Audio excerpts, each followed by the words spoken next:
Ahora, lo que estábamos hablando ayer era que teníamos diferentes modulaciones endocrinas. Decíamos, alfa 1 era aumenta la reabsorción de sodio y hace vasoconstricción. Alfa 2 inhibe el efecto de alfa 1. Beta 1 es, acordate, aumenta la contractilidad, y beta 2 al contrario es vasodilatador y tiende a bajar la presión. Okay. Claro, como ese nivel, eso depende de los niveles de catecolaminas, porque acordate que tienen sensibilidad diferente. Beta 1 y beta 2 tienen sensibilidad diferente y un efecto dependiente de la dosis. ¿Okay? Beta 2 es más sensible que beta 1, para ser más correcto. Y alfa, ambos alfas son más sensibles que beta a la norepinefrina. Ok. Luego, con el tiempo pasa algo. Si manejas niveles altos de catecolaminas, tus receptores empiezan a disminuir su sensibilidad. Eso es lo que hacemos. Regulación descendente, ¿verdad? ¿Okay? Por lo tanto, eso te interesa en particular porque si tenés, ¿cómo se llama? Si estás y si bajas los niveles de catecolaminas, entonces tus receptores empiezan a proliferar. Eso importa cuando estás manejando, por ejemplo, un antagonista de receptores beta, como soportador, y lo suspendes en un solo. Lo que tenés es que, como estás sensibilizado otra vez a las catecolaminas, ¡bum!, tus niveles de presión se van a disparar. Okay. Ahora, resultado, entonces, la hipertensión muchas veces se asocia a un incremento en la salida simpática. ¿Okay? Aumento de la salida simpática, no siempre, pero frecuentemente. Entonces te interesa porque esa es una opción. Si yo puedo movilizar la salida simpática, pues puedo controlar los valores de presión arterial. Esto es particularmente útil en los pacientes obesos. En el paciente obeso vas a encontrar que tiene liberación incrementada de catecolaminas. ¿Okay? Ahora, el caso más típico, decíamos, de hipertensión es en el feocromocitoma, que es un tumor productor de catecolaminas. Afortunadamente los feocromocitomas son raros. ¿Okay? Son raros, es muy raro, y normalmente lo que haces es bloqueas una enzima llamada la hidroxilasa de tirosina, que es el paso limitante de la síntesis de catecolaminas. Pero más importante, para el manejo, o sea, si yo empiezo a buscar en el manejo de hipertensión o en el estudio de hipertensión, exceso de producción de catecolaminas no es mi problema usualmente. Generalmente el problema que yo tengo es con la regulación de nuestro sistema para recuperar sodio. Ahora, acordate de lo que sabemos de fisiología renal básica. Vos tirás todo el sodio al túbulo y luego recuperar lo que necesitas. ¿Okay? Ese es el principio básico del funcionamiento del riñón. Es como que Fernanda algún día, imagínate, un día sale el sol por el norte y decide limpiar su cuarto. ¿Ah? Ese es trabajo, eso no es un trabajo para una persona, es para un equipo con trajes para materiales peligrosos y todo lo demás. ¿Okay? Para limpiar ese sitio de desastre ambiental que no habitación. Saca todos los muebles, saca toda la ropa, todo el closet, lo deja vacío, empieza a limpiar y luego dice, solo voy a meter lo que no es de botar, ¿verdad? Lo que no es basura, platos sucios, tazas del expreso y todo lo demás. Y entonces ya solo mete la cama, la ropa, una mesita y su computadora y deja todo lo que no sirve atrás. Eso sí, como es Fernanda, lo dejó en el pasillo para que no lo limpie. Entonces, esa sonrisa malévola me dice que ese es tu plan ahora, ¿verdad? Y viene fin de semana largo, ¿verdad? Mamá me va a odiar. Si no me odia ya, me va a detestar, ¿verdad? ¿Ok? Lo mismo haces con el riñón, botas todo el sodio y luego vas a tener dos fases de recuperación. Una fase fija que maneja el túbulo proximal, donde recuperas 65% del sodio, luego pasas al sistema de recuperador del ASA que recupera 25%, eso te deja 90% del sodio recuperado. Es el otro 10% que me voy a mover, que son como 2.500 miliequivalentes por día. ¿Te acordás de los números que hacíamos en fisiología? Eran 2.500 miliequivalentes por día. Eso es lo que con lo que yo voy a jugar. Y ese es el trabajo del sistema de renina, angiotensina, aldosterona. Lo que voy a hacer primero es regular por dos rutas. La primera es que la angiotensina es un vasoconstrictor potente. De hecho, probablemente está en la lista de los más potentes. Arriba de la lista de los más potentes. Por lo tanto, lo siguiente. Detección. Okay. En primer lugar, botar todo el sodio. Por lo tanto, cuando disminuye el volumen circulante, o sea, la precarga,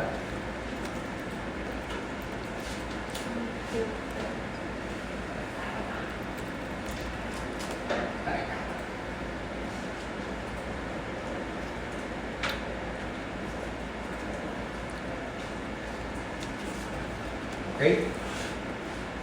Disminuye, por lo tanto, el flujo sanguíneo renal, ¿verdad? Aparato glomerular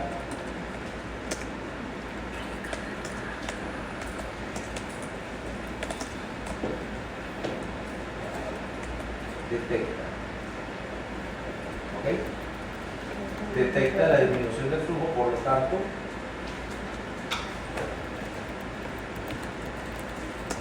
la renina actúa sobre un péptido circulante.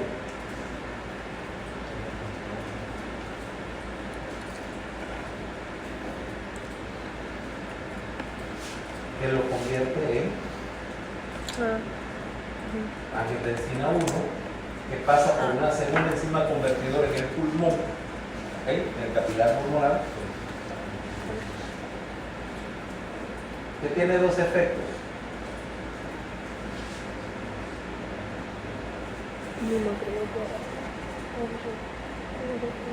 ¿Qué paso constrictor? Por lo tanto, también afecta a la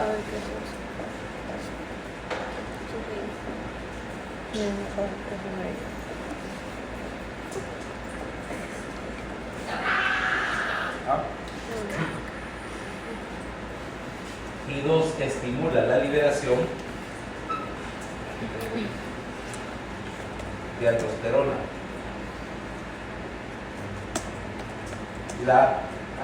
La liberación de aldosterona aumenta la recuperación de sodio. Acordate, en intercambio por potasio. En esa célula intercalar del túbulo distal, lo que vos tenés es una intercambiadora de sodio por potasio. Ahora, metés sodio, pero como tenés que meter algo, no puedes meter algo sin haber otra posición, botar potasio. Recuperación de sodio que me recupera el volumen circulante. Obviamente que de aumenta la natremia, y al aumentar la natremia, el sistema paralelo de la vasopresina hace que recupere esa agua hasta igualar las concentraciones de sodio. Pero la idea es que entonces tenés dos rutas. Una afectación importante de la precarga y vasoconstricción para afectar la poscarga. Los dos sistemas, o sea, los dos determinantes de la presión arterial están afectados acá, no solo la precarga. ¿Sí? El concepto común es que la hiperactividad de renina solamente me afecta el volumen circulante, que yo voy a retener volumen, y no es así. Trabajo sobre los dos lados. Ahora, aquí es donde viene el asunto. De hecho, la renina existe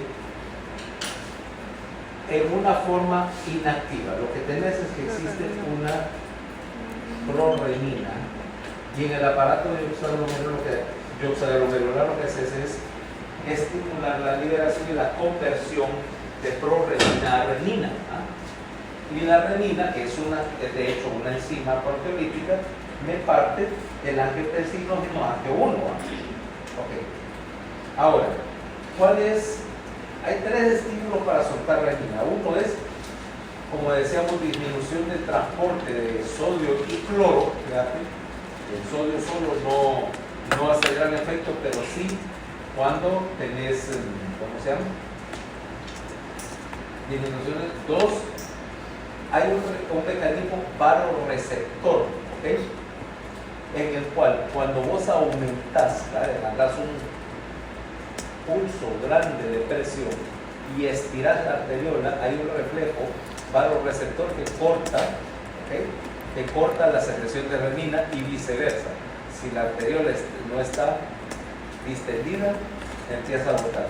Y tres, la secreción de renina también se puede estimular mediante beta 1, ¿okay?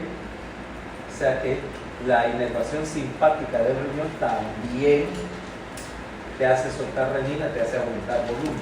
¿Okay? ¿Te actúa sobre qué? Es una enzima que está en el capilar yuxtadomedular. Ahí hay una serie de enzimas que son constituyentes integrales de la célula. No es una enzima secretada. La renina sí es secretada, pero el precursor o el activador de renina no. ¿Okay? Entonces, como decíamos, ¿cómo se llama? En este caso, la renina actúa sobre el angiotensinógeno, que tiene 10 péptidos, que tiene 12 aminoácidos para convertirlo a angio 1, que tiene 10 aminoácidos, eso es un decapéptido, que no tiene gran actividad. ¿Okay? La angiotensinógeno tiene una actividad muy débil como vasoconstrictor, pero al convertirse por la enzima pulmonar, la convertasa pulmonar de angiotensina a angio 2, la angiotensina 2 sí es mucho más potente y tiene las dos ¿cómo se llama? Efectos. ¿Cómo se llama? Vasoconstricción y estimulante para la producción de aldosterona. ¿Okay? De hecho también tiene actividad de la angiotensina 2 sobre el músculo cardíaco, que induce la remodelación del músculo para hacer hipertrofia. O sea, no solamente te hipertensa, sino que te crea una respuesta a la hipertensión, que es hipertrofiar el miocito cardíaco. Si lo sobreestimulas, de hecho vas a terminar con un miocardio hipertrófico, ¿okay? A largo plazo. Aquí tenés lo que sucede, mira. La conversión de angiotensina 1 a angiotensina 2, la enzima convertidora, que es esta, que la quiminasa 2 pulmonar, tiene dos efectos. Primero, producir la angiotensina 2, luego es inactivar la bradiquinina. Bradiquinina es vasodilatador, o sea que no solo hace vasoconstricción, sino que está rompiendo la vasodilatación. ¿Okay? Ahora, el ejemplo primario sería de que tuvieras un tumor secretor de renina, y el más común es eso, ¿verdad? Un tumor llamado hemangioperistoma. Eso es lo más raro que mandaba a hacer, ¿verdad? Pero sí, la hipertensión renovascular sí es más interesante, ¿verdad? Porque podés adquirir en diversos medios ¿cómo se llama? Una disminución del flujo sanguíneo renal. La arteria, de alguna manera, la estás esclerosando, la estás cerrando, y por supuesto incrementas incrementas la producción de renina porque el riñón está interpretando como que está bajo en volumen, ¿no? La tercera forma de hipertensión que involucra también el reloj vascular y que donde vas a ver niveles altos de renina es en lo que te decía, en el riñón de Goldblatt, ¿no? Donde tenés un riñoncito todo atrófico cuya única ocupación es causarte problemas, ¿okay? Porque sí está interpretando como hay un montón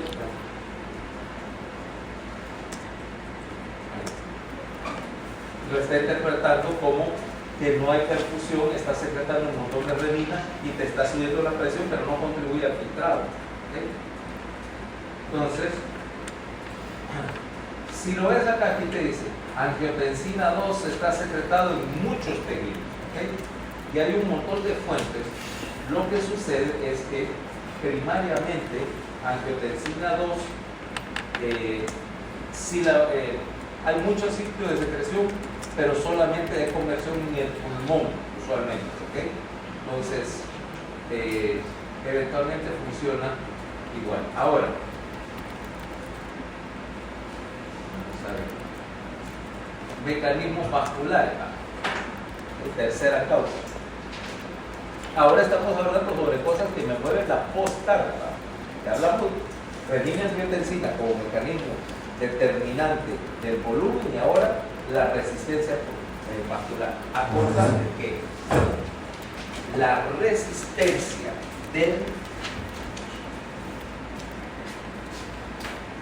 resistencia es función del radio, del diámetro del vaso, ¿no? Del radio, y que el radio, que la resistencia es proporcional al radio a la cuarta potencia. Mira, quiere decir que si yo tengo, por ejemplo, aquí tengo el radio, vamos a ponerle que esta tiene el radio de 2, ¿ok? Y que bajo el radio a la mitad, a 1. Entonces, ¿qué va a pasar? Que esta, cuando yo bajé el diámetro del radio a la mitad, ahora lo bajé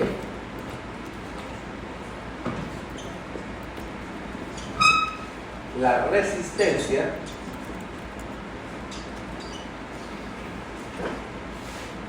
aumentó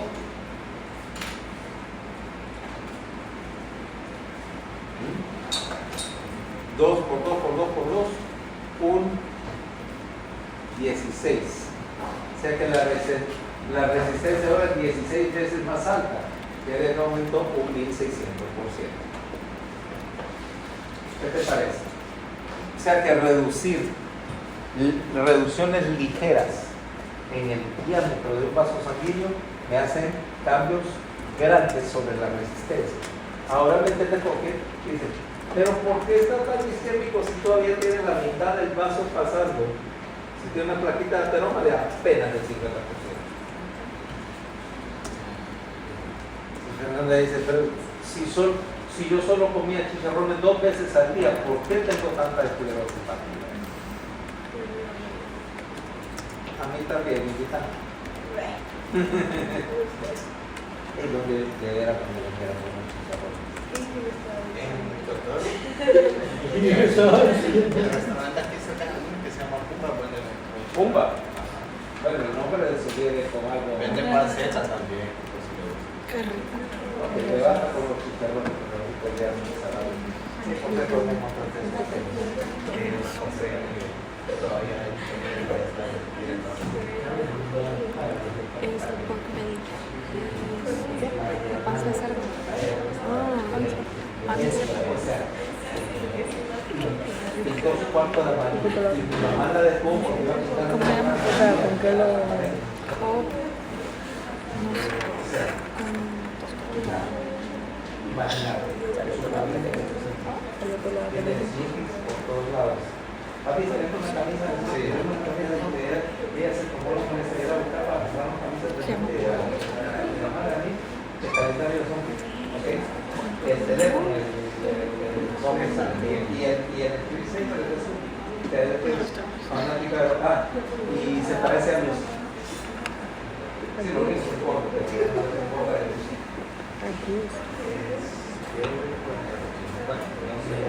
Dame aquí por WhatsApp para cualquier pareja. Sí, porque cualquier cosa que sea, ¿no? Ya hace lo que entonces es fácil de mantener entretenida. Además, algo para que crea que estás mejorando las cosas, porque ayer no estaba y adivina que hicimos con un libro. Algo que de hecho es una declaración de guerra. Cocinada. No, le robamos el cereal. Fuimos a mi mamá, a mi hermana. Fuimos a casa de mi mamá, que no estaba mi hermana, entonces nos robamos todo su cereal. ¿Ah? Emilia, María, Emilia. O mi abuelita. ¿Qué es mi hermana, mi abuelita?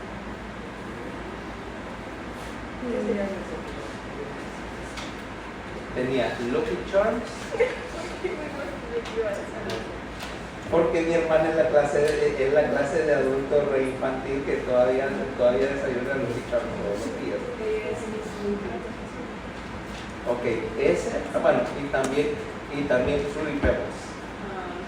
Entonces el Fruity Pebbles me lo comí yo y sí, o sea, te esperas que mi hermana la vas a ver comiendo comida así de adulto, o mejor aún, peor aún tal vez, comida saludable.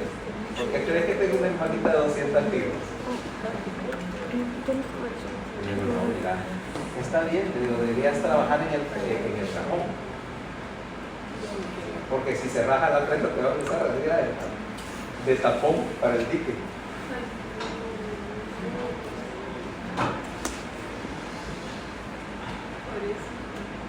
Se nota que no tenés hermanos mayores, ¿verdad? No. Okay. Es que ese es tu deber como hermano mayor, molestar a tu hermanita. No es divertido. Claro que vos querés que eso se quita cuando uno cumple 18, no, eso toda la vida.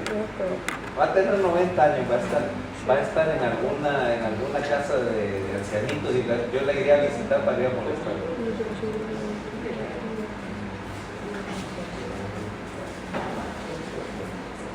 Entonces, estábamos con la idea de que si la resistencia aumenta muchísimo, eso te explica por qué porque la vasoconstricción en general es particularmente el problema con que tenemos que lidiar, porque esto implica que cualquier cambio en el tono del músculo liso vascular va a tener efectos profundos sobre la presión arterial. ¿Okay? Y por lo tanto, estos cambios que me aumentan la resistencia y que me reducen el diámetro efectivo, puede ser mecánico, o sea, la presencia de trombo o ateroma en general, pero también puede ser funcional en el sentido que estés incrementando tu tono vascular, que es lo que se refiere cuando dicen cambios funcionales, o sea, eventualmente, si estás manteniendo el músculo apretando el vaso sanguíneo, al final de cuentas en lo que va a terminar es que el músculo se va a hipertrofiar, entonces tener remodelación de la pared vascular. La arteria no solamente hace desarrollo de los músculos, también la capa media se engrosa, o sea, empezás a tener una pared arterial que es más dura, más reacia a dilatarse, y por lo tanto estás haciendo permanente el aumento de la resistencia. O sea, mira, en principio esto tenía alguna función, o tiene una función lógica evolutiva. ¿Sí? Si vos no querés una arteria, muy probable que no soporte la presión y se rompe, entonces empezás a depositar material, ahora tenés una arteria más rígida, adaptada para trabajar con más presión, pero también que como está adaptada, trabaja a más presión, o sea, estás haciendo un círculo vicioso. Aumentas la presión, creas una arteria más dura, más rígida, que a su vez aumenta la resistencia y la presión, por lo tanto esa remodelación se convierte en un círculo vicioso. ¿Okay? Termina con un montón de arterias duras y engrosadas.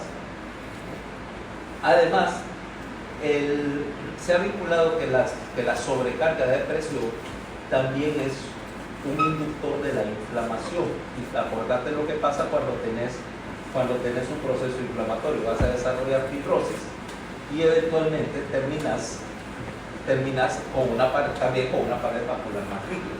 Eventualmente eso no pasa en un día, ¿no? Eso no pasa en un día, pero sí darle 20 años de sobrecarga de presión y todas tus arterias van a mostrar evidencia de remodelamiento. ¿Okay?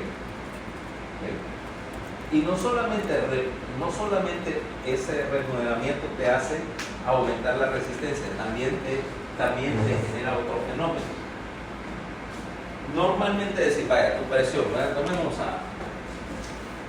Tomemos a cualquiera de ustedes, asumiendo que no es hipertenso. Valeria es la excepción, ella no es hipertensa, porque ella está muerta. Yo no sé. Sí, a partir de ahora vamos a hacer una cuestión. Por favor, cuando mencionemos a Valeria, lo vamos a hacer en tiempo pasado del verbo, porque necesitamos mucho que ya se murió.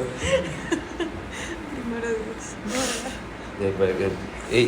No le respondes, porque si hablas con los justos vas a creer que padeces de algún trastorno ahí psiquiátrico. No, Bueno.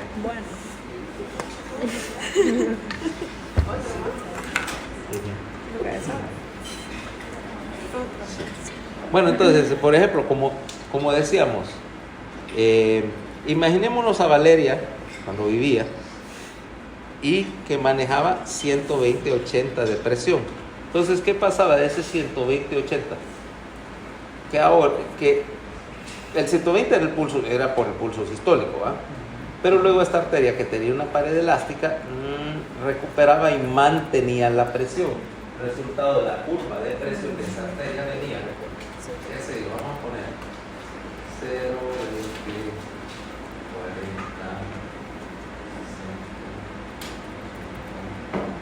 60, 20. Entonces venía ahí, durante la sístole la presión subía rápidamente, ¿va?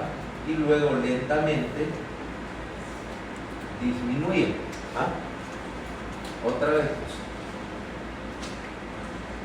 Mira, esta parte de la curva me la daba el retorno elástico de la arteria. Pero ¿qué pasó? Valeria, que nunca hizo caso y que estaba con eso y que le gustaban los chicharrones, pobrecita, yo sé que le gustaban, pero vaya, ni modo. ¿Okay? Mira lo que pasa con una arteria rígida. Ahora pues ya no tiene problema. Ahora Valeria pues ya mantiene estabilidad de su presión.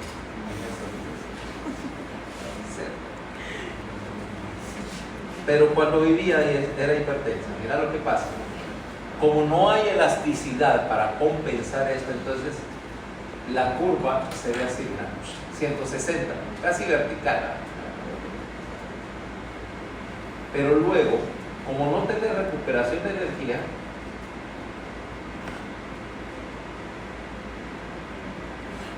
mira,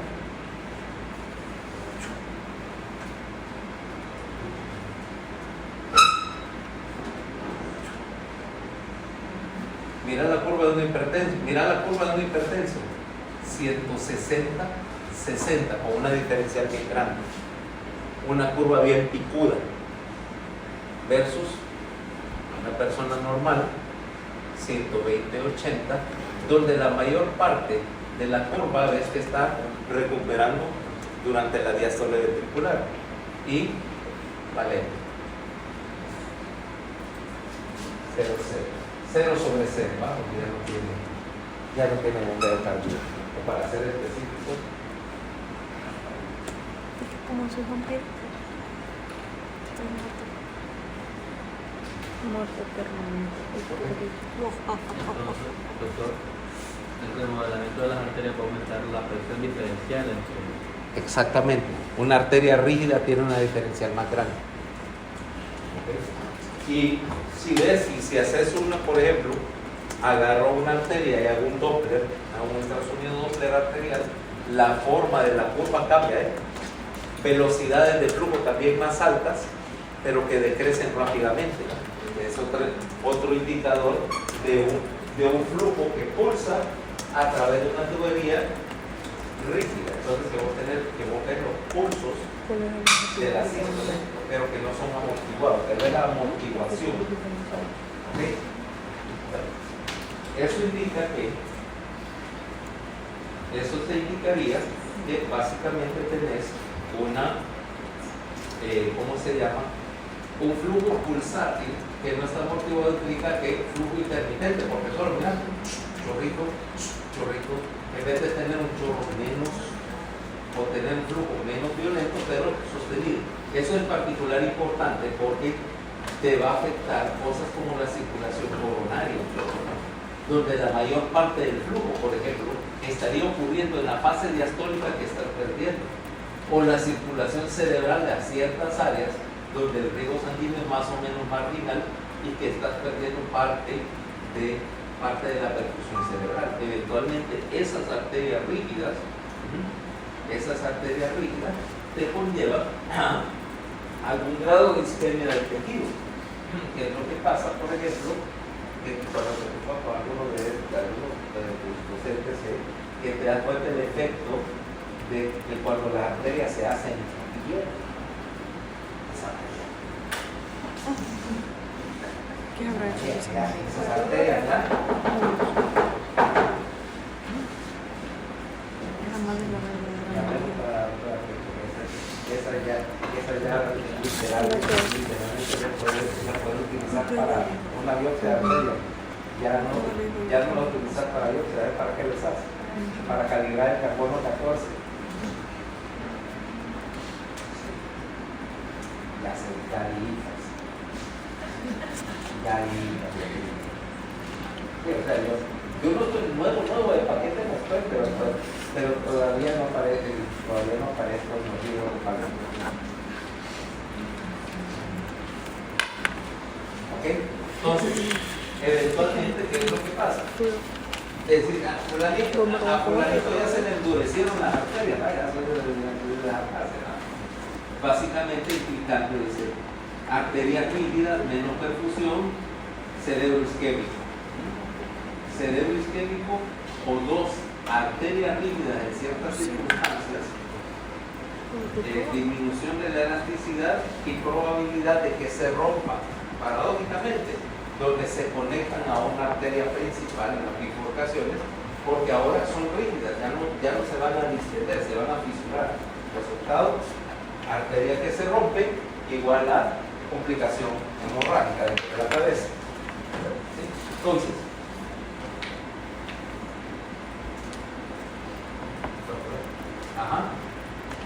yo no entendí muy bien en el cuadro que hicimos acá, cuando la arteria pierde esa elasticidad, el problema es que en la negra sube, es decir, aumenta la presión debido a que no puede ajustarse, pero ¿por qué baja? Porque no recupera energía. Mira, agarrar algo elástico, ¿vale? Tomamos un hilito de esos de amarrar cualquier cosa. Cuando yo estoy estirando ese hule, yo estoy introduciendo energía al sistema. El material, el látex está absorbiendo, ¿va? Cuando yo lo suelto, esa energía va a regresar, ¿no? va a disiparse, vas a recuperar energía contrayendo el hulito y liberando energía, de hecho, forma calor. Si yo hago un hule, sentís que se calienta, ¿no? Okay. Eso, pues la pared de la arteria es elástica. Lo mismo hace cuando el lacito le parte de la energía del latido y estira la pared de la arteria, es flexible, que es elástica, y regresa, y entonces esa presión, esa recuperación de energía, la transfiere a la sangre que está dentro para amortiguar las oscilaciones de presión. como aquí tenés en el caso de la curva negra, la de arriba, la de abajo ya sabemos que es la de abajo. La curva negra de arriba, ves que ya no hay nada que amortigua las oscilaciones, por lo tanto, estás viendo ahí el efecto de la sístole no amortiguada. Sube, pero no hay nada que prevenga su bajada brusca. Entonces, cae a 60. O sea, teóricamente, si tuviera un vaso absolutamente no rígido, vaya, que pareciera tubo de PVC, la presión sería la sistólica sobre 0, 120 sobre 0, por ejemplo, porque básicamente el tubo no agrega ni quita presión, solamente está reflejando la presión en la cámara, ¿ya? Por eso es que tenés una curva. Ok, bueno, lo que hemos dicho, la idea de que la sobrecarga de presión hasta cierto punto tiene un componente inflamatorio, y entre otras cosas porque la angiotensina 2 es una sustancia proinflamatoria, ¿okay? De bajo grado, pero hace que genere especies de oxígeno reactivo, o sea, radicales libres de oxígeno que son proinflamatorios y que amortiguan o que inactivan el efecto de los vasodilatadores. O sea que en algún grado hay, obviamente que no vas a tener mucho uso para utilizar mediaciones antiinflamatorias hasta ahora en el manejo de hipertensión, pero hay quien. Ahora, efectos, porque aquí vamos a saltarnos un poquito, porque lo que vamos a ver cuando hablemos de clínica de hipertensión va a ser casi siempre la clínica de las complicaciones o las efectos secundarios que tiene. En sí, la presión arterial no provoca ninguna sintomatología per se. O sea, quiere decir, por ejemplo, que yo puedo tener ahorita 160, 110 y no tengo manifestaciones, no me doy cuenta. O sea, implica que al fin y al cabo el concepto de presión arterial es una medición externa, no tenés ningún mecanismo consciente para determinar tu presión arterial, saber dónde está, o para que sea un signo de alerta, vaya. Como tampoco tenías un mecanismo para sentir la disminución o la tendencia de la presión arterial. Por ejemplo, Valeria no sentiría nada si pudiera sentir su presión, es de 0, dijimos, ¿no? Es de 0, bueno, o era de 0, perdón, ahora no se puede decir, no sé si podría decir que tiene presión, porque no sé. Okay. Entonces, el punto es que yo puedo tener cualquier presión arterial y la única manifestación que tendría sería si está disminuida las manifestaciones del bajo gasto, ¿vale? O de la baja perfusión generalmente del cerebro. Pero como el cerebro en sí está regular, nuestra medida la presión arterial, y tenemos ahora una situación en la cual a menos que estuviera drásticamente hiperperfundido, no pasaría nada. Entonces no hay manera, no hay ningún mecanismo que me diga que mi presión está por los cielos incluso, ¿no? Vos pudieras tener, si te adaptaste suficientemente, es decir, tenés 200 sobre 130, por ejemplo, ahorita, y estar así tan tranquila, y no sentir nada, vaya, sino hasta el momento en que te dé una complicación y de repente te deteriora. Mira lo que le pasó a Valeria, por ejemplo. Me murió de una crisis hipertensiva ahí cuando dio la nota del parcial. Sí.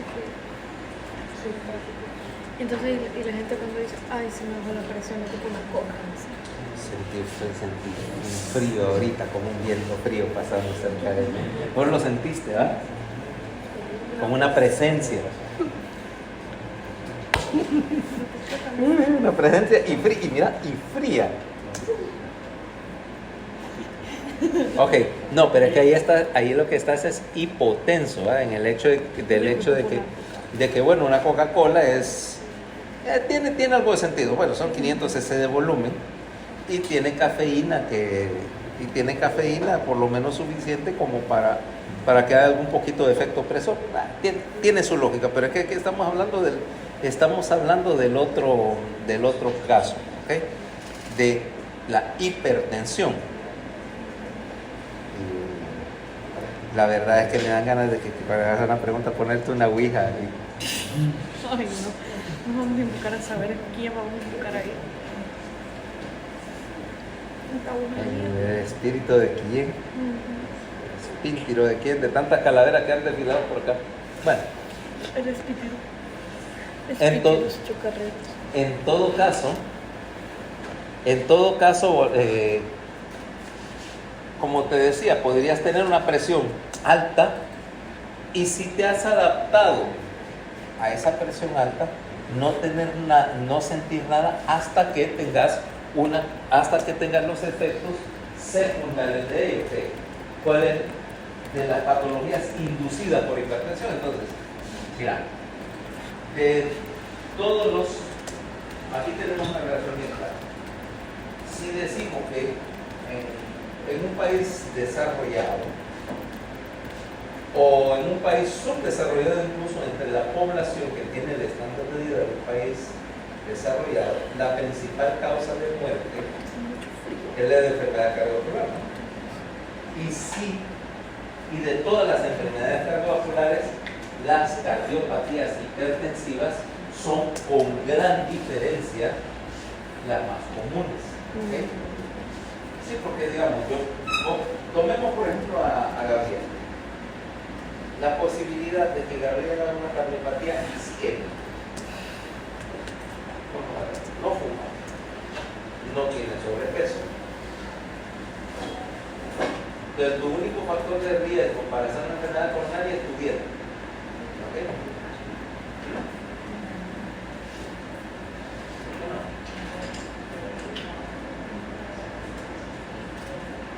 O sea, que lo del ejercicio, bueno, estamos hablando de la dieta, a ver, estás haciendo ejercicio, o sea, no sos sedentario, y decir por lo menos que sos por lo menos parcialmente sacatófagas. En casa la sacatofagia.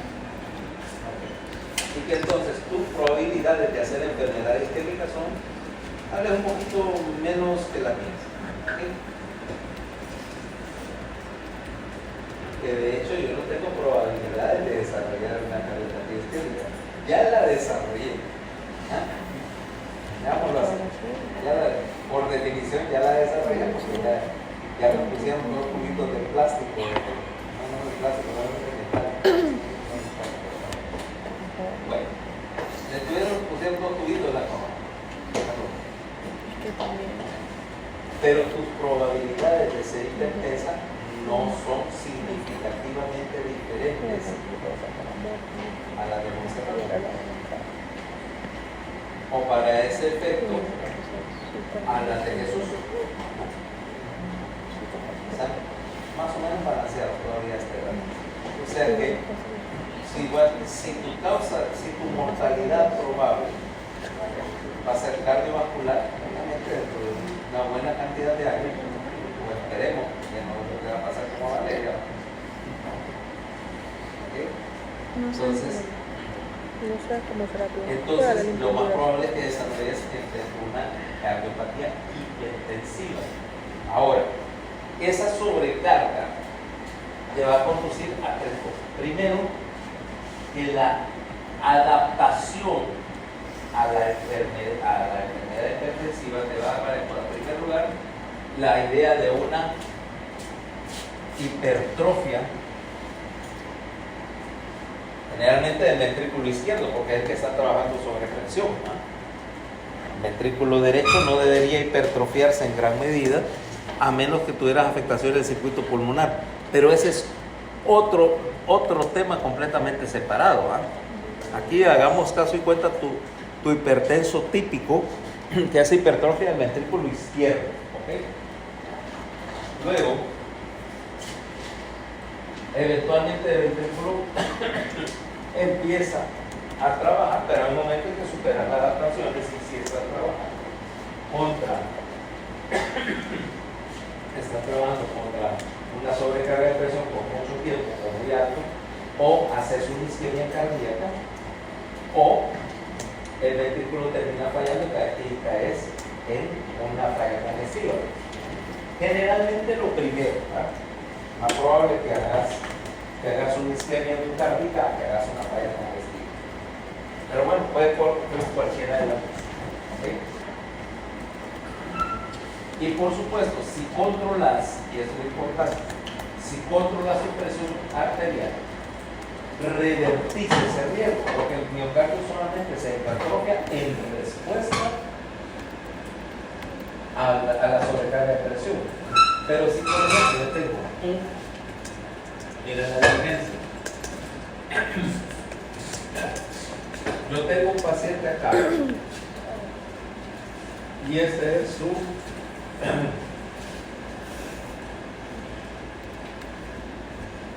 un corte, ¿verdad? de la pared ventricular, y yo vengo y lo mantengo con La expresión, pero no sé cómo se traduce en trabajo.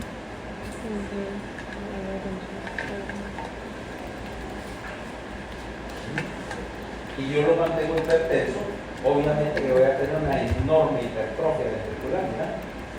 Pero ahora el espesor de la pared comparado con su situación normal.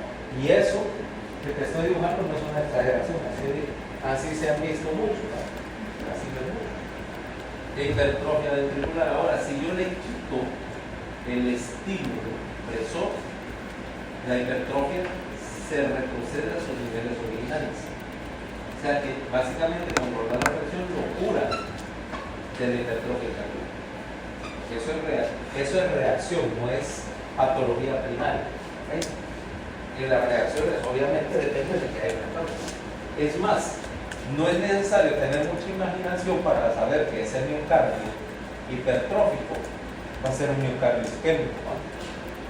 Porque acordate que tenés que meter los pasos desde el epicardio para llegar hasta la profundidad, y ahora le metiste más profundidad, trabajas con oxigenar durante menos parte del ciclo, porque durante una buena parte del ciclo ese corazón hipertensivo,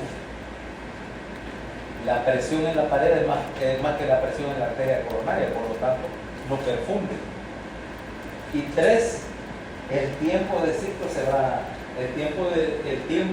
del ciclo sistólico, el ciclo mecánico durante el cual no se está contrayendo activamente y no hay tensión en la pared, es cada vez menor. O sea que ese miocardio se va a poner isquémico, bien rápido. 3, ¿qué va a pasar sobre la función diastólica de una pared ventricular así de gruesa?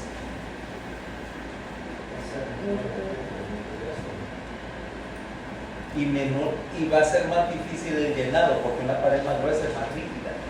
Por lo tanto, ese paciente hace disfunción diastólica también. Puede que sistólicamente ande bien hasta donde lo lleve la hipertrofia, pero diastólicamente, mientras más grueso sea ese corazón, más problemas va a tener la diástole para llenar, ¿okay? Para llenar ese ventrículo. O sea que ahora la aurícula izquierda también se hipertrofia, porque tiene que apretar más para llenar la sangre, una pared ventricular gruesa y tiesa. ¿Okay? Resultado: paciente puede caer en fallo cardíaco congestivo fíjate bien, aquí está marcado, 1/3 más o menos de los pacientes con fallo congestivo o hipertensión tienen función sistólica normal. Dicen, pero si su función sistólica es normal, ¿cómo es que tenga insuficiencia cardíaca? Porque no llena, porque tiene disfunción diastólica. ¿Okay? Acordate, vos puedes caer en insuficiencia cardíaca por 2 razones: porque el ventrículo no llena, o porque el ventrículo no bombea, no se vacía. Porque en las dos es causa de insuficiencia cardíaca. En este caso, el ventrículo se podrá vaciar todo lo que te trata el hipertenso, incluso contra la gradiente de presión, y lo hipertrofiaste para que te olvidaran. Pero la hipertrofia es tanto que ahora se contrae pero no se relaja. ¿Okay? Entonces el resultado caes con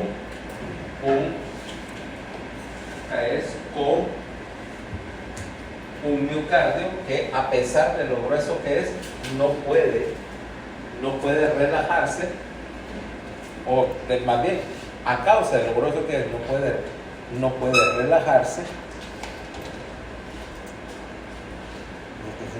No tener una cabullita o un cordón eléctrico. ¿Ya sabes para qué va? Un cordón, pero es más fácil de sacarla así remolcada. Eso es como la gorda cuando estaba más chiquita, que era bien crédula, ¿va? Entonces, papi andaba una vez con una buena gripe y me dice: ay, me ganó con una gripe, ¿qué hago? Mire, lo primero que haga ahorita, mire, váyase a dormir, pero antes de dormir, vaya a buscar una cabulla. Y se la amarra a una patita. Mira, bueno, ok. Anda buscando, ¿dónde hay cabulla allá atrás? Con la cabulla, veo que se está amarrando la cabulla a la patita. Y me dice: pero la patita para que con eso me voy a sentir mejor. No le digo, por si se muere es más fácil sacar la rodadita, ¿verdad? Pero todo lo que bien. Es como el traje de baño con aletita. Traje de baño con aletita. Tenía como 8 años, estaba con el cuento que quería, no me recuerdo si era la playa o la piscina del colegio médico. Me dice: bueno, te vamos a llevar, pero me dice mi esposa: no, mira, pero es que el traje de baño no le queda. Ya le queda chiquito, ok, bueno, hay que ir a vaya, cómprale otro. Y me dije: ay, ¿y de qué traje de baño crees que me quedaría bien? Mira, te vendría uno bien, uno negro, le digo, de esos que tienen una aletita en la espalda. No, es bien blanca, y entonces traje negro acá, blanca y con una aletita negra en la espalda. Una orca. Bueno, se va. A la tarde regresa. Mi esposa bravísima y está llorando, ¿va? Bueno, y que ustedes no pueden ir a buscar un traje de baño, así que no sé qué es esto. Y mi mamá que... Bueno, ¿y qué pasó? No, esta se probó todos los trajes de baño de todos San Pedro y no le gustó. Es que no encontré ninguno con aletita. Pobrecita. ¿Y sabes qué es lo peor? Que ahorita, en esta época, hay unos trajes, bueno, son del Baby Shark, pero ya que tienen así como una aletita. Entonces, el otro día los veo en la tienda: mire, me dice, me adelanté a mi tiempo. Ahora sí hubiera podido tener un traje con aletita. Todavía lo puede tener. Sí, lo único que ahora así como está la aletita, creo que va a tener que hacer una aleta así, para esas de fibra de vidrio o algo parecido. Eso está como... una vez que me pregunta, vaya, está chiquita, ¿va? Papi, a mí me trajo la cigüeña. No, a usted en particular no la trajo la cigüeña. A usted la trajo un gran avioncete que decía FedEx mitad de la cola. Entonces la mandamos a pedir por FedEx.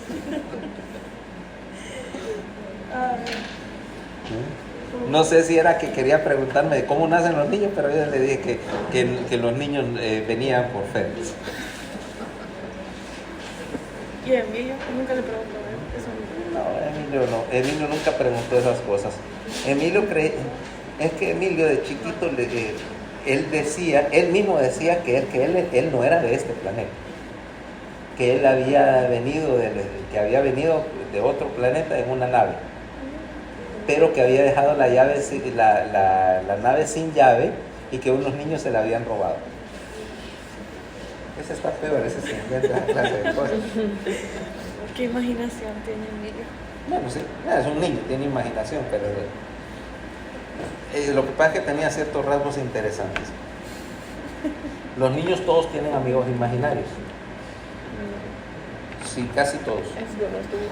Yo tampoco. O sea, nunca tuviste amigos ni imaginarios. Eso es una confesión, fíjate. Pero entonces Emilio tenía, pero no eran sus amigos. eran sus nachos imaginarios, o sea, les daba órdenes. Vos haces Entonces pasaba dando órdenes a sus amigos imaginarios, no eran sus amigos, eran sus subalternos.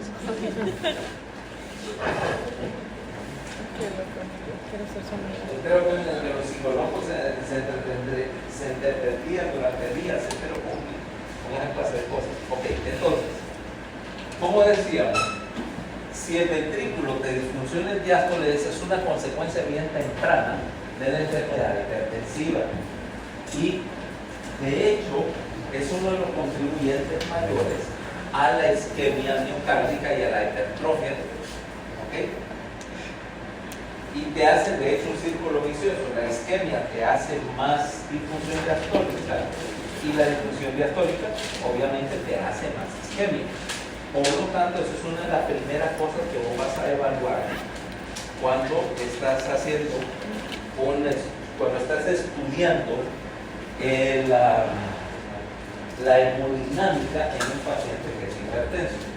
La segunda cosa que va a pasar es que por la hipertensión, si no tenés aumento de la mortalidad por enfermedad cardiovascular, el segundo órgano blanco acá va a ser, si no es el corazón, es el primer órgano blanco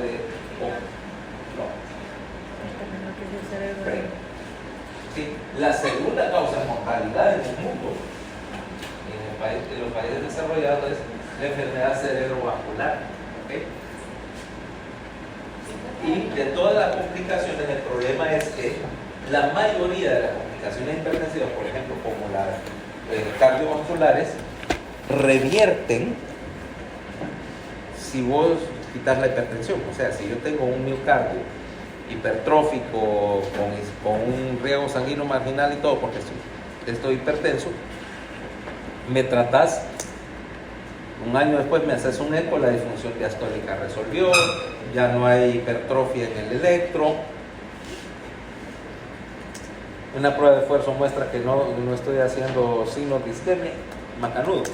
Pero si empezás a tener deterioro, en particular por el accidente cerebrovascular, eso es permanente.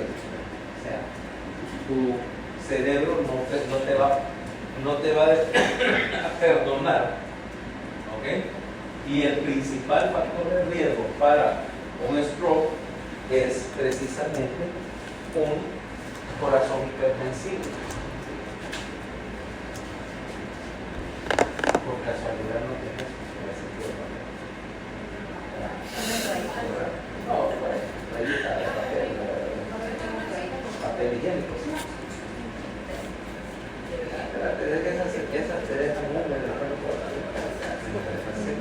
¿Cómo? No tengo.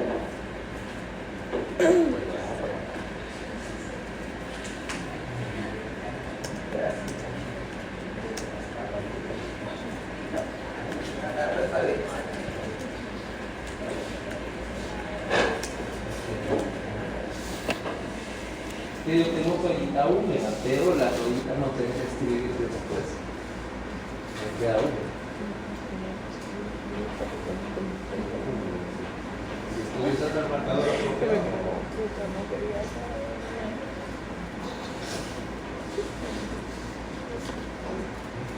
ahora, como decíamos, la segunda causa de mortalidad y la mayor parte de las son isquémicas. ¿Okay? ¿Por qué? Porque en respuesta a una elevación de presión, la respuesta del cerebro es tratar de limitar el flujo para evitar hacer perfusión de luz y se pasa. Solo el 15% es por hemorragia cerebral o subaracnoidea, y aquí hay predominancia. La incidencia, en primer lugar, aumenta con los niveles de presión, o sea, mientras más alta sea la presión arterial, más es la probabilidad de que se te rompa una arteria cerebral. En particular, el valor crítico acá es 200, el número crítico es 200. Cuando llegas a esos valores de presión sistólica, ya estás ya está casi al límite de la tolerancia mecánica de las arterias cerebrales. Ahora, ¿cuáles? ¿Cuáles son las que más probablemente te van a sangrar? ¿Ah? Bueno, sí, ¿cuál? Pues la cerebral media es como decir la carretera de aquí a Panamá. Y no es el tronco de M1 el que te sangra, ¿eh? Es la arteria.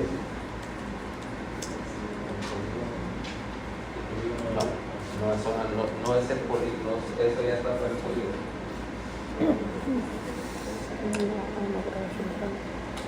Allá está la arteria. ¿Qué arterias te sacan si te sube la presión?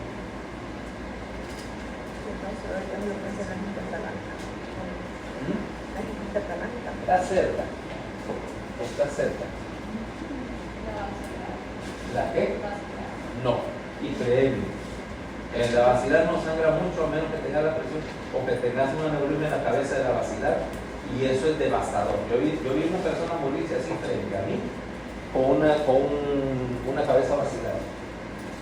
Mira, y eso es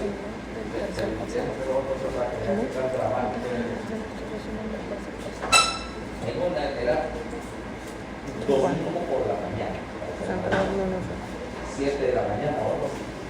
Entonces yo iba saliendo del turno, había estado en turno el sábado, y entonces yo estoy así en la hospital de La Habana. Había como un área que era como de reanimación,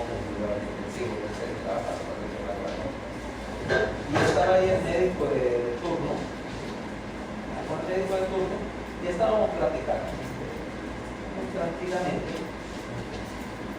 muy tranquilamente, porque a las 8 es lo que llegaba el turno que entraba el domingo a las 8, y no había nada, que vos salís de emergencia, estaba así. Y los ahí sentados en el escritorio platicando cualquier cosa. Tocan la puerta, veo a un señor entrar ahí, pero mira, tenía aquella cara de que duele la cabeza. ¿Vos has visto la cara de alguien que le duele de verdad la cabeza así, tan obvia? Le digo, ven, pase. Y le digo, capaz se siéntese, ¿verdad? No había nadie, ¿verdad? Se miraba que estaba con dolor de cabeza. Yo le pregunto, ¿no? Le digo, ¿qué necesita? ¿Qué le pasa? Amigo, pues, fíjense que estoy, que desde anoche ando con un terrible dolor de cabeza que no se me quita. No se me quita. Me empezó de repente. Interesante. Mire, le digo, siente aquí, va, pues, ya le voy a llenar papeles para que lo tengamos.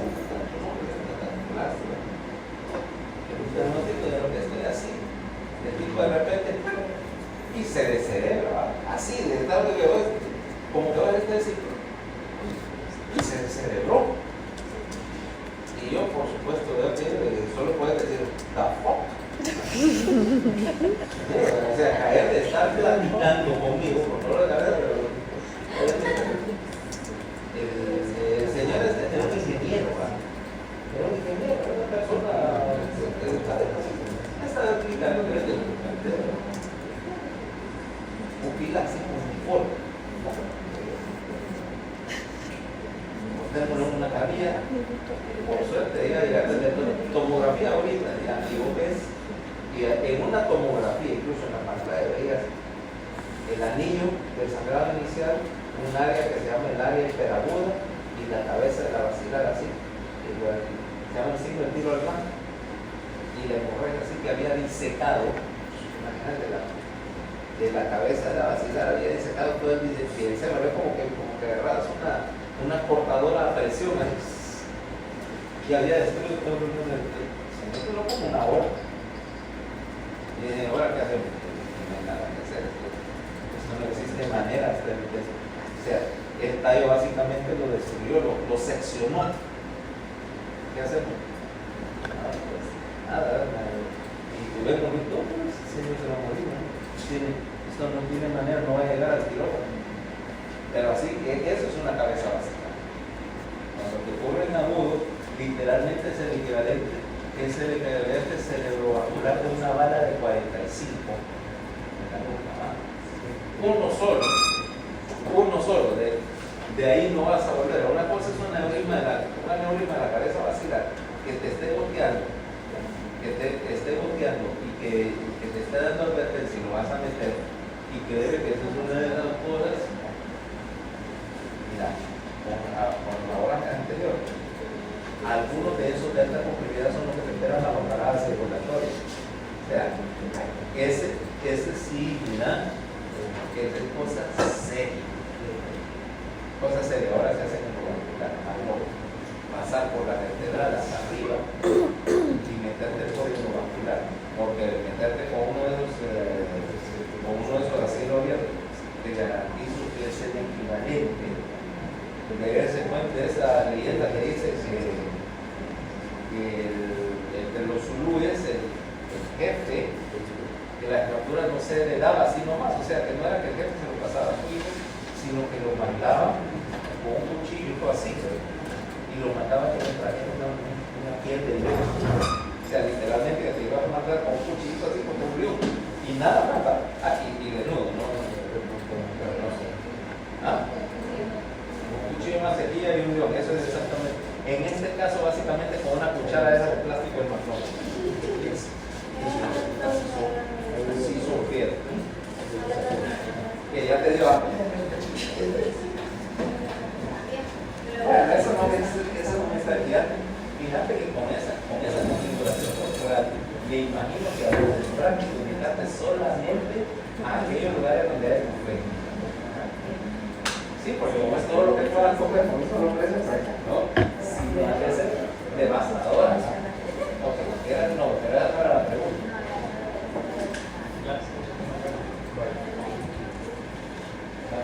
Después te voy a contar el macro. Pero básicamente implica el hecho de que vos sabés que las máquinas de macro nunca se limpian, nunca están de todo bien. Primero, la macrurria es un tipo de helado, es helado, pero es un tipo de helado que fue diseñado básicamente con un montón de aditivos. Empezó siendo que los restos, ese tipo de hornos suaves resueltos, porque la industria que hacía esto se dio cuenta que... Buenos días. Para los que estén escuchando, hoy otra vez la historia del McFlurry. Como decía, para los que están escuchando, buena suerte. Para los que no, que lo bendiga Dios. A temperatura de freezer, a temperatura de helado, que era una masa sólida, pero ya más 5, más 10 grados de temperatura de refrigeración se convertían en algo parecido al helado, y que como eran tan viscosos se podían partir. Por eso que ves la máquina esa de helado, lo que está haciendo es partiendo para que no te forme cristales de hielo. Entonces empezaron a promocionar esto, y de ahí salió todo eso de las máquinas de los shakes y los flúores y todo eso. Pero esa máquina, si te das cuenta, la está haciendo un ciclo continuo. Preparar la mezcla, que es una bolsa de algo, básicamente que es polvo, ya sabemos, y un montón de sustancias químicas, la mezcla, y aquello empieza a fabricar el helado. ¿Okay? Pero durante la noche no es económico congelar el helado. Puede mantenerse porque obviamente siendo un producto lácteo no lo puede dejar fuera de congelación. O sea, una vez que lo preparas, si te sobró del lote, lo dejas caminando toda la noche, quitando aquello para que se mantenga. ¿Okay? Luego, si vas a preparar más, entonces preparas otro lote con la mezcla de tiempo nuevo, estás en ciclo continuo. O sea que no estás lavando para parar la producción, tienes que decir, porque vamos a parar lo del McFlurry, que es un producto muy vendido, por lo tanto el gerente no lo quiere parar y decir, vamos a parar, se desarma la máquina para lavarla y desinfectarla. Pero como es fruto lácteo, que se mete por todos los recovecos de una máquina que tiene un motor, toda la tubería esa de donde sale el helado y hacia la válvula que lo dispensa, aunque lo desarme nunca está del todo limpio. Es como que vos sabes que tenés ese termo, que tiene su barro y todo, que fuera a meter leche en eso. Vos sabes que el lavarlo va a ser casi imposible y que te va a quedar el olor a leche durante ¿sabe cuánto tiempo? Cuidado, y si se arruina, ni modo. Si la leche se echa a perder, ya sabes lo difícil que quitarle olor a eso. ¿Ok? Ajá. Sí, pero no puedes botar la máquina más fluida porque los clientes te limpian. Entonces, literalmente está haciendo lo mismo. Tiene tantos pasajes que es difícil limpiar cualquier líquido que no sea agua. Y ese helado es una cosa viscosa, densa, difícil de limpiar. Resultado, máquina fluida todo limpio. Si se mete una bacteria, el E. coli o algo parecido, vas a estar dispensando E. coli, Macaulay a un componente, y esas máquinas están vinculadas a varias epidemias. El McFlurry no es el producto exactamente más higiénico de una cadena que es razonablemente higiénica, pero el McFlurry no es uno de ellos. O sea, no diré que el McDonald's no es una maravilla, pero por lo menos tiene un estándar. O sea, no son como las cadenas locales que ahí te arriesgas. Si yo tengo por lo menos un paciente, un colega que se ganó una tifoidea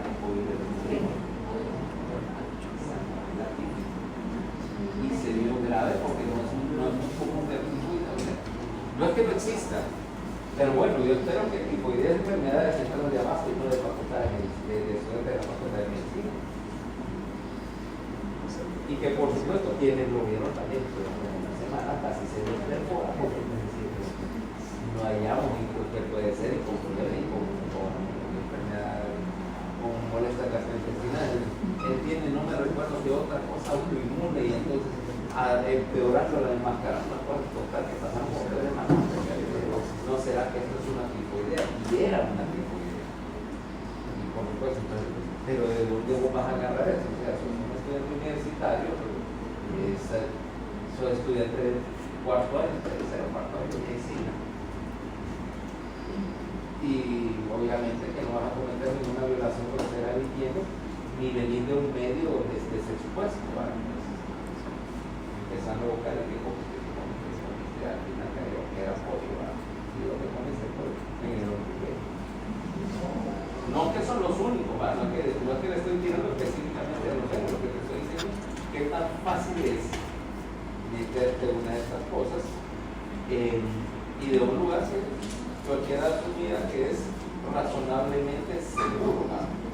Igual podría pasar el frente en el Power Chicken o en el Popeye, si el pollo estuvo mal cocinado, mal preparado, o en un restaurante donde mezclaron el pollo crudo con pollo cocido. ¿Qué pasa? ¿No han visto el show ese de Gordon Ramsay? Que el tipo rescata restaurantes que están a punto de quebrar y que siempre hay una escena donde se mete a la cocina y encuentra una porquería. Sí, claro, yo lo por lo dicho. La cocina no sé qué está haciendo, pero sí, y por ver las que nos saca en la cocina.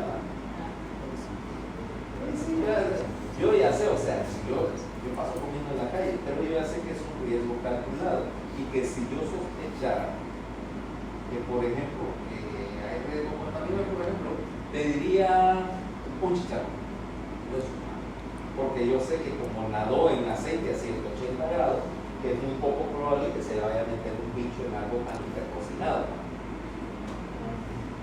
Pero querer jugar a la ruleta rusa, cualquier puesto así de comida así de la calle, etc. Y pedí lo que te dieron un almuerzo, pedí la ensalada. Para vos que sos herbívora,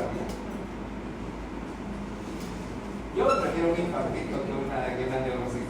psicosis, clarísimo.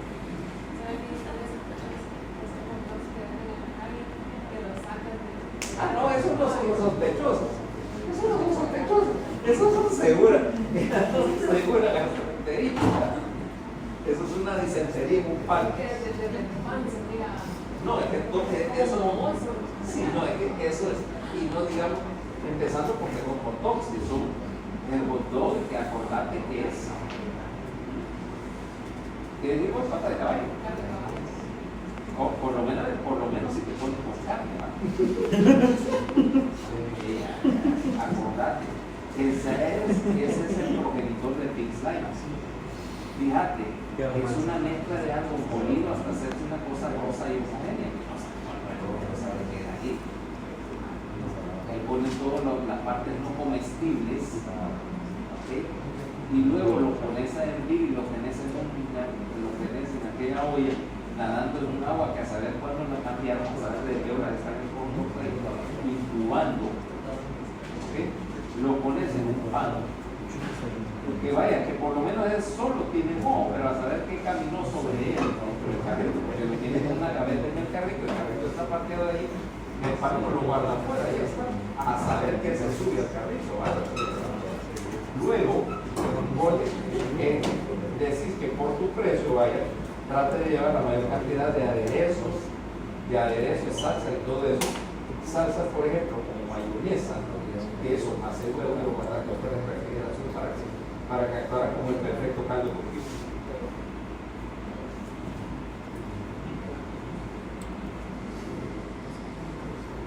Conste, a mí me gusta.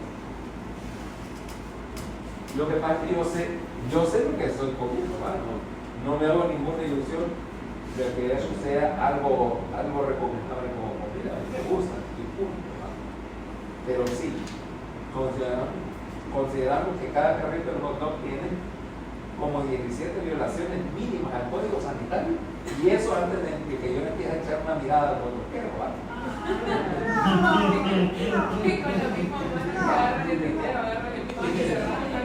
Ajá, para mi mamá no se raja, pero es que es el polinético extra. Es los saladitos. No, espérate, dice, hace calor, pues trae bueno que acaricia en el sol. Ah, sí. Esa, ajá, claro. Claro que sí. No, y vos que yo estoy en la parrilla, en la casa, solo para o si no, sencillamente está en la parrilla. Y luego la primera ceniza le cae en la carne. A mí me da igual. A mí me da igual. Y el niño le da risa, o sea que.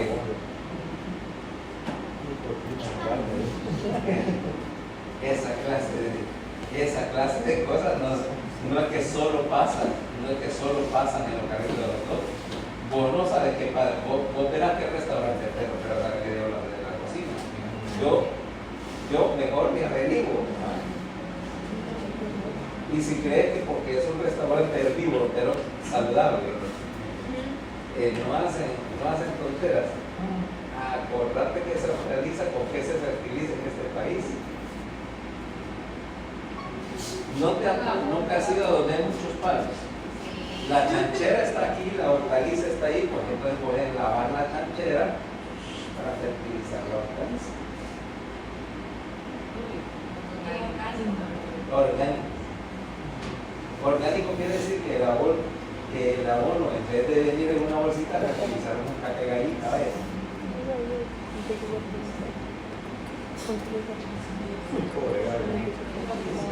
En conclusión, a partir de ahora vive puras pastillitas de vitamina y galletas de sol hasta que después te cómo lavarse, ¿no? Que el agua en ese país lo peor, acordate que aquí estamos todavía en la edad media donde la única bebida razonable o saludable era la cerveza. Y ahora sí. Porque vos puedes meter la clase de hierba así equivocada. La cerveza antes no se trataba con lúpulo, se trataba con una cerveza. serie de hierbas, como la cerveza artesanal. Te equivocabas de hierbas, entonces la cerveza te da las hierbas de hierba. O sea, si pensaba vivir en un parque, tampoco te funcionaba. No le funcionó a Valeria, ¿verdad? Igual no sobrevivió a su.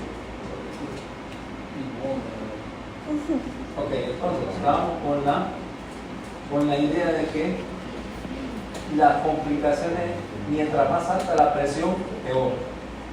Particularmente en pacientes mayores de 65. Ahora, ¿cuál es la arteria sagrada? Ninguno le pegó. Las lenticulares. Las lentículos estriadas. Sí, esa es. Ahora, ¿dónde están? Vamos a ver. Del corazón. Como lo temporal, ¿verdad? Del corazón. Este es el ventrículo. Y está tal. Tercer ventrículo acá.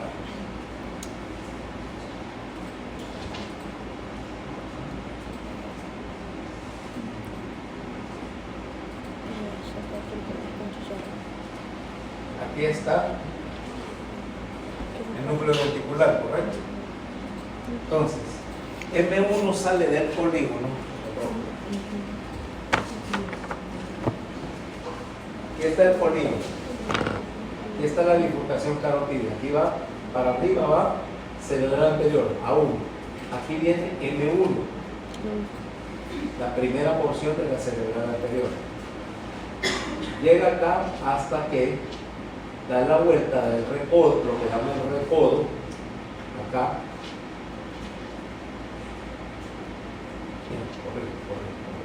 M1, lo que da la vuelta, perdón, acá, y a partir de la vuelta se llama M2, en el recodo, y aquí se trifurca generalmente.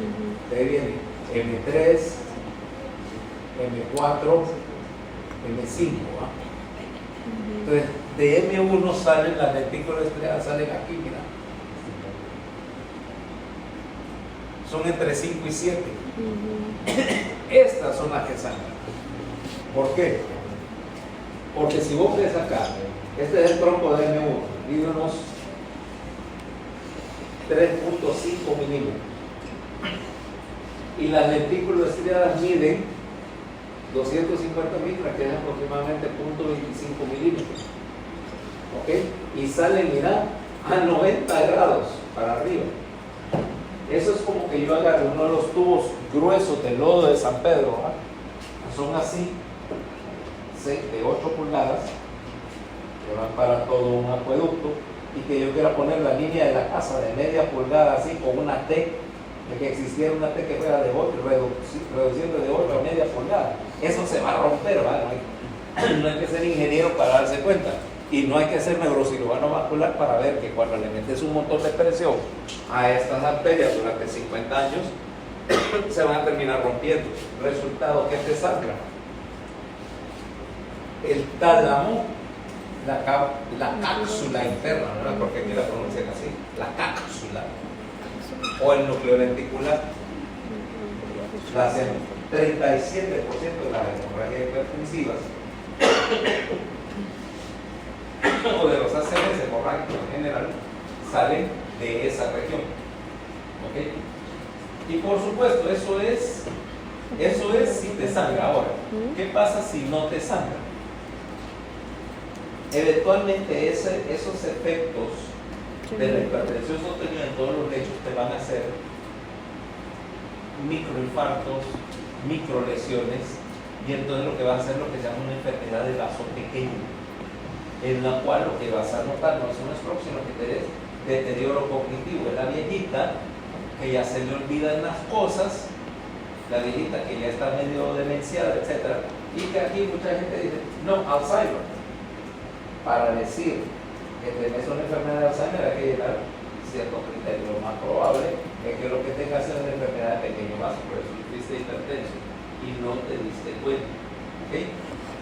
¿Por qué? Porque hay un punto, porque hay cierta medida de que el flujo sanguíneo cerebral se mantiene constante a lo largo de una gran cantidad de presiones arteriales. De presión arterial media 350, me va a mantener, acordate, mi presión arterial media, si fuera normotenso anda por 93, ¿okay? Pero puede subir y bajar, y el sistema me mantiene lo que llama autorregulación del flujo sanguíneo cerebral. O sea, yo estoy compensando el hecho de que mi presión arterial puede variar, pero mi presión de perfusión hacia el brain está mantenida constante. Pero cuando yo me paso a una media de 150 aproximadamente, yo pierdo la autorregulación, o sea, ya no soy capaz de controlar la perfusión a los diferentes lechos cerebrales. Ahí lo que va a pasar es que bruscamente, estos vasos sanguíneos habían estado tratando de hacer, mira, vasoconstricción para evitar que el exceso de presión te vaya a causar problemas en las vías cerebrales. Pero cuando llegas a esta presión, súbitamente, ¡pum!, los vasos sanguíneos pierden el tono, entonces tenés vasodilatación cerebral, vas a tener hiperflujo cerebral, ¿okay? Y vas a tener incremento de la presión intracraneal, porque acuérdate que aumentaste el volumen vascular cerebral, y eso te empieza a actuar en contra de acuerdo a la ley de Monro-Kelly, ¿verdad? Que te dice que, ¿qué te dice la ley de Monro-Kelly? La única ley de la que te acuerdas ahorita es la ley y el orden. Tan, tan. No, pero no es eso. Me cae mal esa serie. Sí, vas a ser de la clase de gente que pasa viendo la ley y el orden. No. La ley de Monro-Kelly te dice que el volumen intracraneal es la suma del volumen de parénquima, líquido y volumen vascular, ¿va? Y que si aumentas cualquiera de esas sin disminuir a otra, por lo menos una de las otras en compensación, lo que tenés es que vas a tener una hipertensión intracraneal. ¿Correcto? ¿Correcto?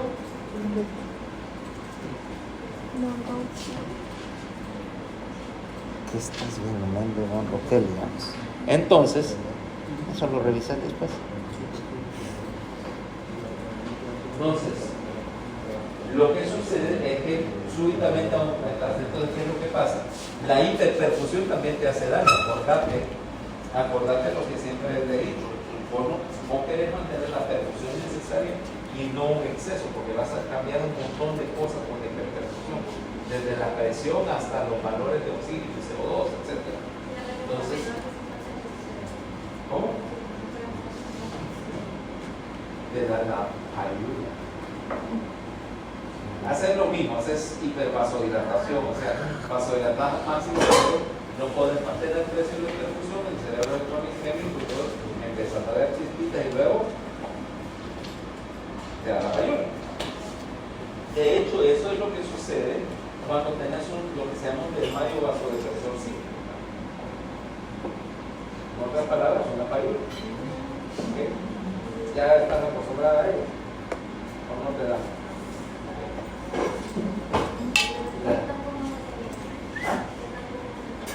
Bastante, pero la probabilidad de que se desmaye es razonablemente alta, ¿no? Es una cosa común.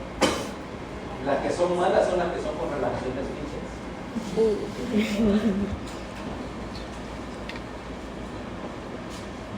Ahora, entonces cuando perdés, entonces caes en una complicación que es lo que llamamos una crisis hipertensiva o una hipertensión maligna, en la cual se caracteriza por presión arterial mayor, presión arterial media mayor de 150, habría que milímetros de mercurio, que es lo mismo que decir una presión arterial medida mayor o igual a 200/140 más manifestaciones que afecten al sistema nervioso central, más específicamente cefalea, náusea, Y como la presión intracraneal está aumentada, vómito proyectivo, o sea, dolor proyectivo. Mira. Y un vómito proyectil es bien distintivo, ¿ok? De hecho, si tenés vómito de proyectil, quítate porque eso literalmente eso te baña. O sea, no es...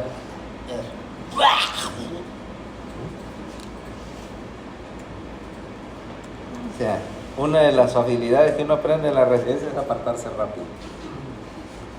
Ya sea de un vómito de proyectil o de una pinza tirada por algún viejito especialista malhumorado. ¿Crees que no pasa? Sí pasa. Sí pasa. De hecho, uno lleva un seminario en la residencia de tercer año sobre el arte de tirar instrumentos. ¡Uno que sirva! ¡Plas! Yo no soy capaz de... En Catarino yo no me enojaba cuando me ponían instrumentos malos. ¿Por qué me lo dejan mal? Uy, ya no lo dejo como antes. Compren otro. ¿Dónde dices? Mis berrinchitos quebrando pinzas. Bueno, ¿para qué me ponían las pinzas malas?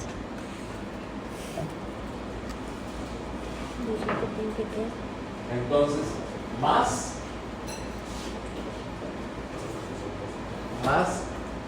deterioro de conciencia. ¿Okay? Esta es la tríada clásica. Doctor, puede tener variaciones múltiples, miosis, mediasis o sinotrópico. Si tenés afectación del riego de tallo, sí, pero no es obligatorio. ¿Okay? Mira, tenés que diferenciar entre una hemorragia cerebral hipertensiva y esto que es difuso. Esta es afectación difusa, porque perdiste la autorregulación cerebral y en una hipertensión maligna puedes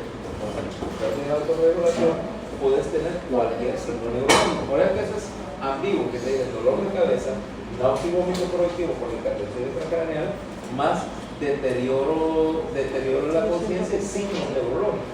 Te puede remediar cualquier cosa.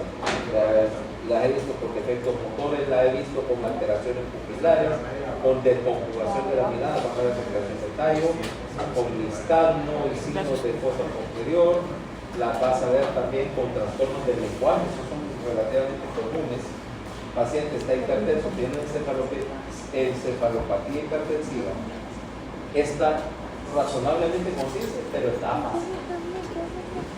Está afásico y se revierte cuando recupera la autorregulación. ¿Okay? Pero por eso te dicen, hay que diferenciarlo de lesiones como isquemia cerebral, hemorragias, infecciones, y otras cosas comunes en la cabeza, delirio interno, encefalopatía posalcohólica, meningitis, infecciones del sistema nervioso central y otras encefalopatías por hipoxia, diabetes melítica, encefalopatía hipoglicémica. Esa es una grave de no pegar. Dice, está todo raro porque está hipertenso, tiene una encefalopatía hipertensiva y de repente su glucosa plasmática está en 30. Porque ese literalmente lo curas con un vaso de jugo en naranja, pero si no lo tratas en plazo de una hora o algo así,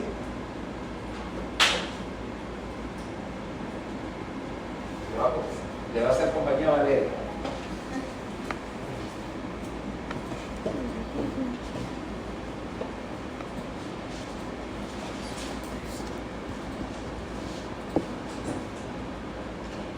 Okay. El tercer órgano blanco es el riñón. Y entonces ahora tenés, obviamente, que es el factor de riesgo de la hipertensión para desarrollar enfermedad renal terminal y terminar en un reemplazo renal o diálisis. El problema de esto es que esto es lineal, o sea, es lineal a tres cosas. Lineal al tiempo, o sea, mientras más tiempo de hipertenso tengas, más te vas a dañar el riñón. Es proporcional también al nivel de presión que estés manejando, o sea, al grado de hipertensión y es proporcional también a, ¿cómo se llama?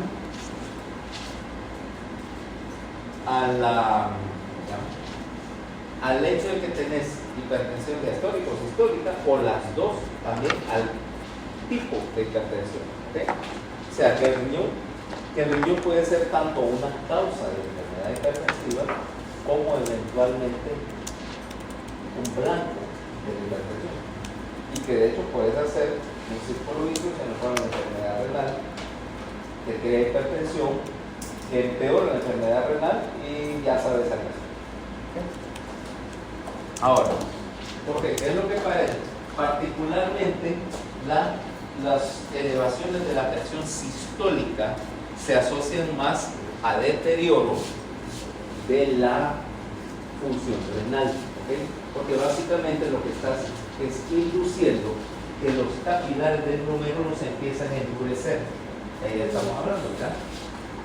Afectación de la arteriola preglomerular, ¿okay? Que la vas a hacer rígida, y eventualmente esa afectación de la arteriola preglomerular lo que termina haciendo es que termina haciéndose rígida, termina estrechándose, baja el flujo sanguíneo al glomérulo, baja por lo tanto la filtración glomerular, o sea que hay menos líquido saliendo del túbulo. Y cuando el túbulo detecte que está pasando menos líquido, adivina que va a activar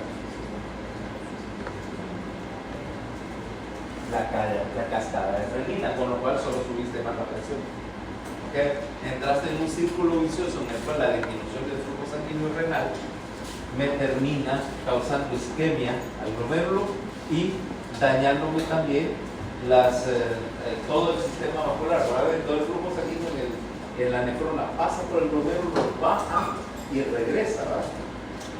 Siguiendo el tubo. Entonces, si isquemizas el glomérulo, isquemizas todo lo demás, isquemizas el túbulo y lo puedes dañar. Y además, estás creando en el riñón la falsa impresión de que no hay volumen circulante, por lo tanto activa el mecanismo de la renina. ¿Okay? Aquí tenemos, ¿verdad? ¿Qué te dice? La lesión glomerular puede ser la consecuencia de hiperperfusión, ¿ah? Sobrecarga de presión y dañando capilares. Y progresivamente el ciclo, ahí está, el ciclo renal desde pérdida de nefronas, porque eventualmente la van a terminar, causa más hipertensión, causa más daño renal y así, pero eventualmente, si vos manejas suficiente presión por suficiente tiempo, vas a hacer esclerosis, primero del glomérulo y después del túbulo. Y entonces lo que terminas es con lo que se llama un riñón atrófico, ¿okay? Que tiene esto, necrosis fibrinoide, o sea que empezás a ver que que todas las arteriolas se deterioran, hacen en la luz una acumulación de algo que parece fibrina y que termina básicamente obstruidas. Clínicamente, ¿cómo lo vas a ver? O laboratorialmente, vas a ver que los marcadores iniciales va a ser primero la filtración de ¿cómo se llama? De proteína a la orina con una cápsula glomerular que se va dañando, ¿okay? Y esto tendría ya sea albuminuria micro o macroscópico. Bueno, laboratorialmente, no clínicamente, que son marcadores tempranos de lesión renal. De hecho, para cuando empiece a subir tu creatinina plasmática, o sea, el marcador clásico de fallo renal, dice, no, porque está subiendo la creatinina. Para entonces ya este es un estado bien avanzado de enfermedad vascular renal. ¿Okay? Porque como trabajas con una reserva bien grande, tiene que haber un daño enorme por hipertensión antes de que realmente empieces a caer en manifestaciones ya de fallo renal. Y generalmente ya en ese momento ya tenés un buen poco de esa lesión ya es irreversible. ¿Sí? Ya no tenés nada podés prevenir que progrese, pero decir que vas a hacer, así como el corazón que dice, yo le quito la hipertensión y el corazón se recupera de su estado basal, con el riñón no pasa eso, es igual que el cerebro. Si empezaste a acumular daño, eventualmente ese daño se hace permanente. Que la idea de tratar la hipertensión es precisamente eso, o sea, prevenir o revertir las complicaciones a órgano blanco. La hipertensión en sí es un número, ¿okay? O sea, no te interesa que si manejas, por ejemplo, yo, de hecho, el nivel moderado de hipertensión que tuviera 150-90, pero a esta edad de 150-90 no causa síntomas, digo, tu corazón lo va a tolerar bien, lo que pasa es que tampoco puedes forzar el corazón a tratar de estar sobrecargado durante 50 años, asumiendo que para cuando llegues a tener 70 años ya desarrollaste todas las complicaciones. Por eso te trato ahorita,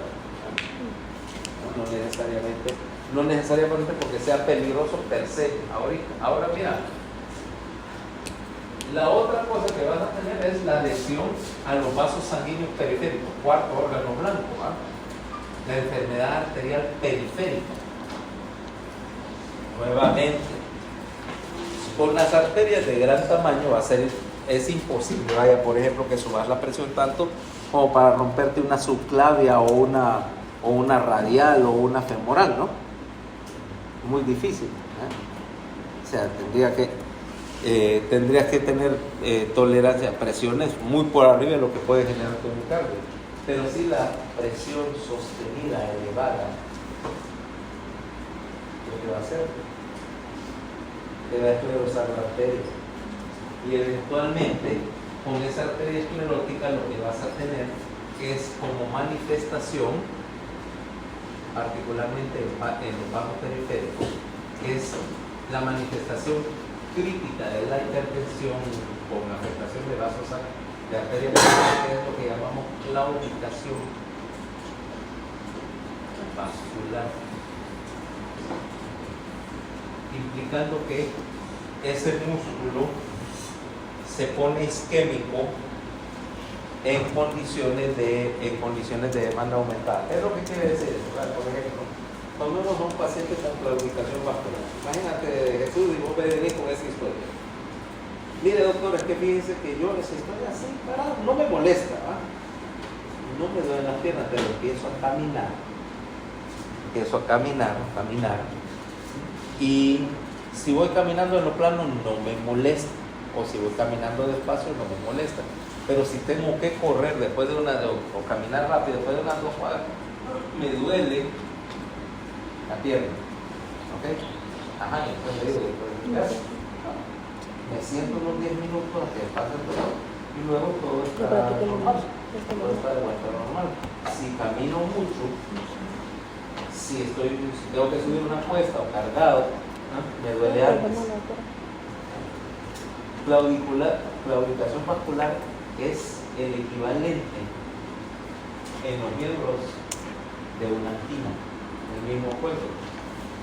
Yo tengo una angina cuando mi demanda de oxígeno al corazón está superada, ¿verdad? Entonces me duele. Aquí mi demanda de oxígeno al músculo se excede el aporte y me duele el músculo, me duele la pantorrilla. Ok, me tengo que sentar igual que cuando me va a esperar que me baje una angina, tengo que esperar que me baje una claudicación, y si la claudicación es suficiente, no solamente me duele, sino que siento que la pierna no me sostiene, o sea que el músculo está fallando y me tengo que sentar. Y que la progresión es igual.